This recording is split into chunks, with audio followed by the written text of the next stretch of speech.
1979年，对越反击自卫战开始前夕，越军主将伍元甲听到我军是上将许世友挂帅后，竟嘲笑中国无人可用，并且扬言此战必胜。这是为什么呢？越南战争刚结束没多久，打跑了美军的越南开始有些膨胀，不仅频繁挑衅我国，还强行派兵越过边境。对于这种挑衅行为，我国也做出了回应，自卫反击战就此打响。然而，在越军看来，凭借自己的强大实力，连世界头号霸主美国都不是对手，更何况还处在经济建设中的中国呢？再加上这次背后还有着苏联的支持，越军变得更加大胆，根本不拿正眼瞧解放军。而越军主将伍元甲更是狂得没边，在得知我国派出的是老将许世友后，更是扬言要打到广西南宁过新年。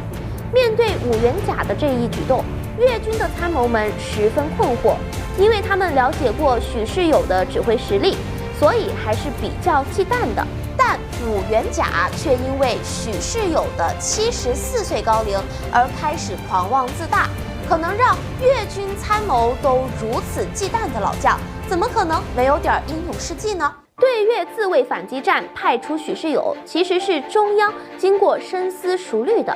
因为这场战役的胜败对我国非常重要，而当时的老帅们都已年事已高，只有许世友的身体依旧硬朗，加上作战经验丰富以及对越南地区的了解，所以许世友成为了最合适的人选。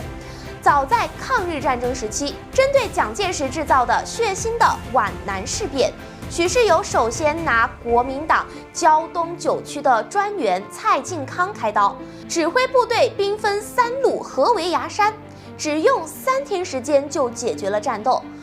接着，许世友又挥师南下，歼灭胶东最大的投降派赵宝元所部主力，剪除了胶东日军的羽翼。整个胶东反皖战役自3月16日开始，至同年8月底结束。许世友指挥胶东8路军各部，以不到1万人的兵力，消灭皖军1.5万余人，使胶东根据地基本连成一片。那么这次对越反击自卫战中，老将许世友表现如何呢？经过短暂激烈交战之后，越军精锐已经消耗殆尽。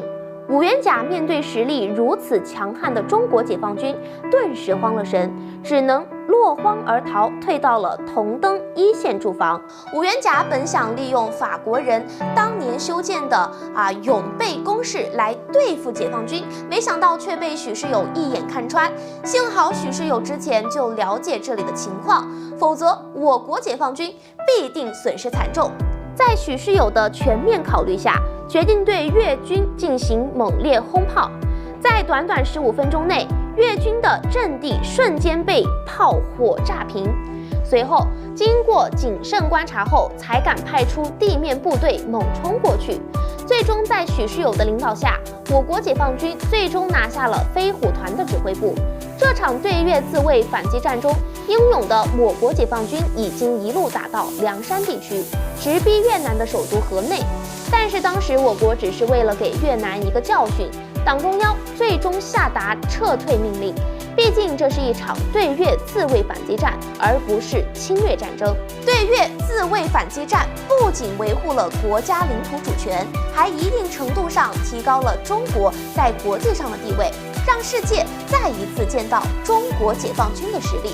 而狂妄的伍元甲最终成为了越南军事史上的笑柄。